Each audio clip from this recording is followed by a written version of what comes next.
Pesos Emocionales, episodio 68.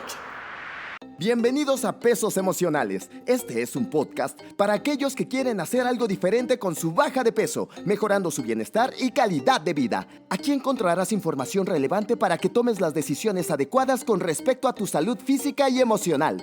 Manejes tu estrés, descubras tu motivación, constancia y sobre todo, sanes tu relación con la comida, manejando tus emociones para hacer algo distinto con tu hambre emocional. También podrás poner en acción distintas estrategias para alcanzar el objetivo que te propongas, que serán de utilidad para ti. Bienvenidos y bienvenidas a este nuevo episodio de Pesos Emocionales. De nuevo estamos tú y yo aquí solitos, solitas, hablando y escuchando este episodio, que como lees en el título del mismo es cómo funciona el estigma de peso en tu círculo social. Y para esto te quiero hacer una recomendación. Y la recomendación es que escuches el episodio número 66, el de Mi madre me decía gorda, porque justo ahí empiezo a hablar un poco sobre el estigma de peso. Y bueno, vamos a retomar un poco como este concepto, ¿no? A diferencia un poco de la gordofobia, que ya después en episodios futuros voy a empezar a hablar de gordofobia y ver si hay alguna diferencia y todo esto.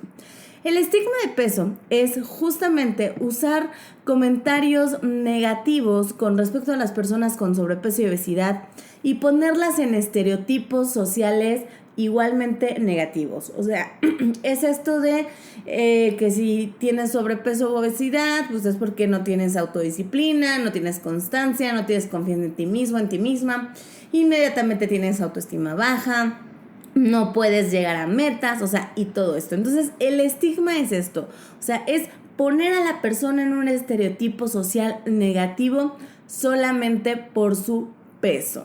Y que esto, pues, contribuye a que la gente ejerza discriminación y sesgo.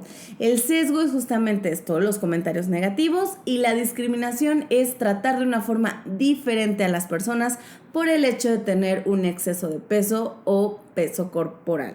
Entonces, una vez haciendo como este resumen, vamos a empezar. Habíamos visto en el capítulo, como en capítulos anteriores, que en el contexto familiar, pues justamente una de las primeras figuras que hacían presión con respecto a la figura o el peso corporal era la madre. Y que siempre había como comentarios negativos en presencia de sus hijos con respecto a estos estereotipos acerca de la figura o acerca del cuerpo. Y estas actitudes que en artículos científicos están catalogadas como antiobesidad, tienden a prestar menos atención a los hijos con exceso de peso y a realizarles más comentarios negativos hacia su apariencia. Pero que también al mismo tiempo, o sea, cuando son niños un poco o niñas más pequeñas, la madre o el padre lo asocia como salud, el hecho de que estén comiendo en exceso. Entonces, ya desde ahí, si te das cuenta, se está usando como un doble discurso.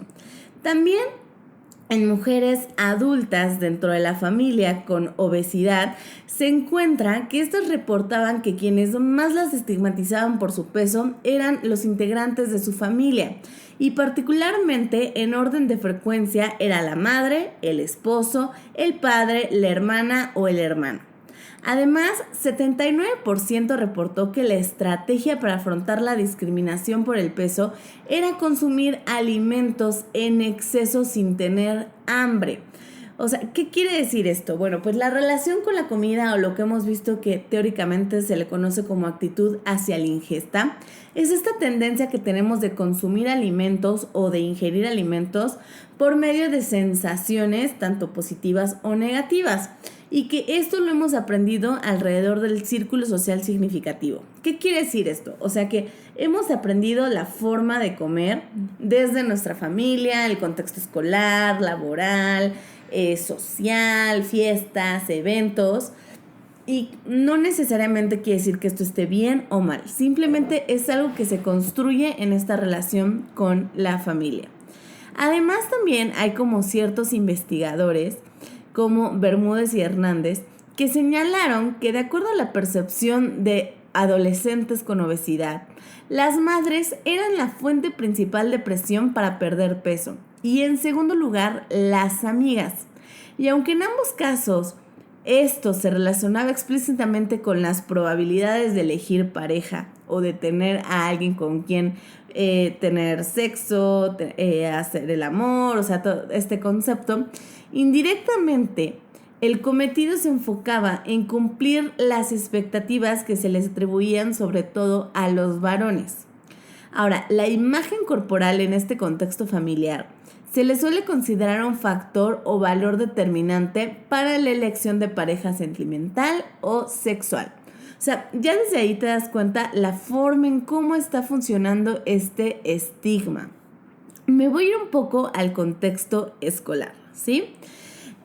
Como ya mencioné como anteriormente, la interiorización de las actitudes de rechazo hacia el exceso de peso se instaura en edades tempranas. Incluso niños y niñas de entre 3 y 6 años ya las exteriorizan con el hecho de decir como que estar gordito o gordita está mal. Hace tiempo yo te compartí una historia en mi Instagram, que ya sabes que me encuentras como @pesosemocionales, en donde te decía que había visto a una niñita como de 4 o 5 años, en donde la mamá, la tía, las primas le decían que sumiera la panza porque estaba en bikini. O estábamos en una alberca, entonces le decían, sume la panza. Y cuando la sumía, le aplaudían, le decía que estaba bien, que era para que se viera más delgada. Híjole, es que no, a veces tenemos como estas actitudes, o la mayoría de las veces tenemos estas actitudes que están bien normalizadas, pero que justamente se van en la construcción de los estereotipos y los estigmas relacionados a la apariencia de las personas, poniendo que el tener panza de bebé, porque aparte estamos hablando que está en una edad muy temprana, está mal y por lo tanto es igual a que estuviera gordo o gorda. Igual el otro día me compartieron una historia en donde el primo de 6 años le decía a la chica que estaba gorda y que no quería jugar con ella porque estaba gorda, entonces que no iba a poder correr rápido. ¿Te das cuenta? O sea, este tipo de discursos se van construyendo desde temprana edad.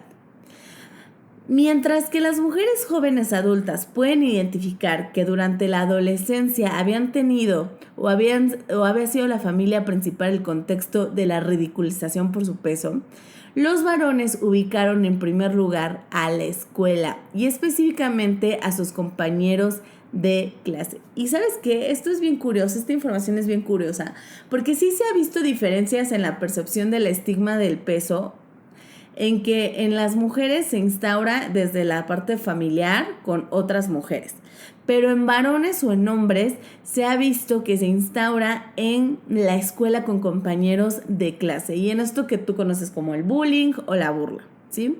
Se ha estimado que los niños adolescentes con obesidad, sin importar el sexo, tienen el doble de riesgo de ser víctimas de acoso por parte de sus pares o por parte de otros niños o niñas.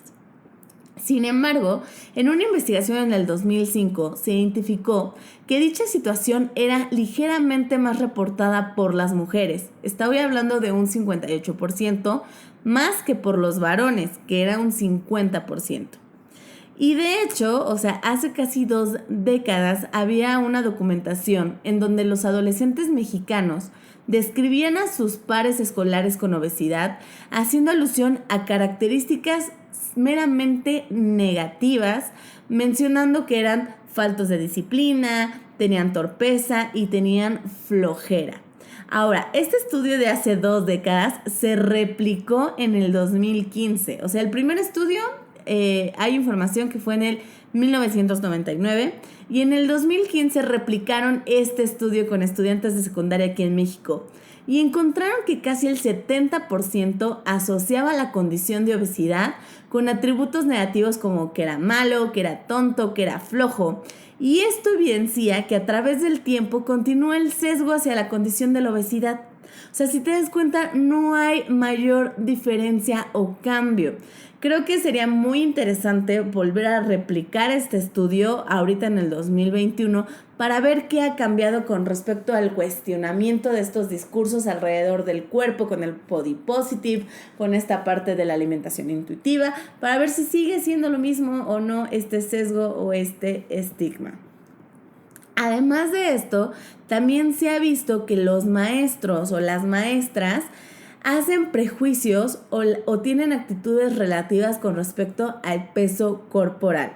Y es que, o sea, se ha visto que ellos y ellas se expresan como los adolescentes o como los niños en la escuela. De hecho, hoy hay otro estudio en el que participaron estudiantes de secundaria, bachillerato y licenciatura y se compararon como las puntuaciones obtenidas en pruebas de inteligencia y de ejecución entre alumnos con obesidad y normopeso, como lo maneja el estudio, sin registrarse diferencias entre los grupos. Sin embargo, los alumnos que tenían obesidad tenían un historial de calificaciones menores a los que no tenían obesidad. O sea, y estos resultados quieren decir, o sea, que realmente las calificaciones bajas pueden ser un reflejo o estar en alguna medida influidas por los prejuicios de los maestros hacia la condición de obesidad. Entonces, imagínate, te hacen una prueba de inteligencia y hacen una prueba de inteligencia hacia un grupo que tiene obesidad y un grupo que está en normopeso o que está en esta situación de cuerpo delgado. Y no hay diferencias, o sea, no hay diferencias en las puntuaciones, pero en el historial de calificaciones sí las hay. Y esto, o sea, menciona que puede ser influida por los prejuicios. Ahora, específicamente en cuanto a los profesores de activación física, se ha encontrado que estos presuponen menor habilidad y desempeño de alumnos y alumnas con exceso de peso, y principalmente cuando estos son hombres. O sea, a diferencia aquí de las mujeres en cuestión de familia y todo esto, los hombres son los que tienen como mayor repercusión en esto del estigma de manera escolar con los profesores de educación física.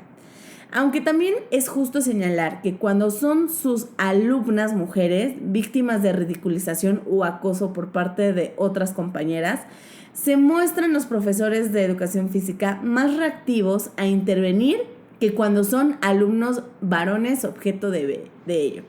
Y sabes que esto tiene mucho sentido porque tiene el sentido a partir de la construcción de la masculinidad y del feminismo. Y si te das cuenta, o sea, volvemos a integrar muchísimos más factores. O sea, no es nada más bajar de peso, no es nada más que tengas una alimentación sana, no es nada más que adquieras hábitos saludables. O sea, hay muchísimos más factores. Ahora, también más reciente, con el propósito de evaluar este estigma hacia la obesidad de estudiantes, pero ahora de licenciatura en activación física, se encontró que tanto hombres como mujeres presentan aversión contra la obesidad y miedo a engordar, ahondando que hasta 90% de los futuros profesionistas que impartirán esta asignatura de activación física adjudican atributos negativos a las personas con obesidad. O sea, estas personas que estudian para ser profesores de activación física o esta parte de algo deportivo, o sea, lo que hacen es sí presentar actitudes de aversión contra la obesidad y por lo tanto, o sea, van formándose con este estigma o con estas actitudes, ¿no?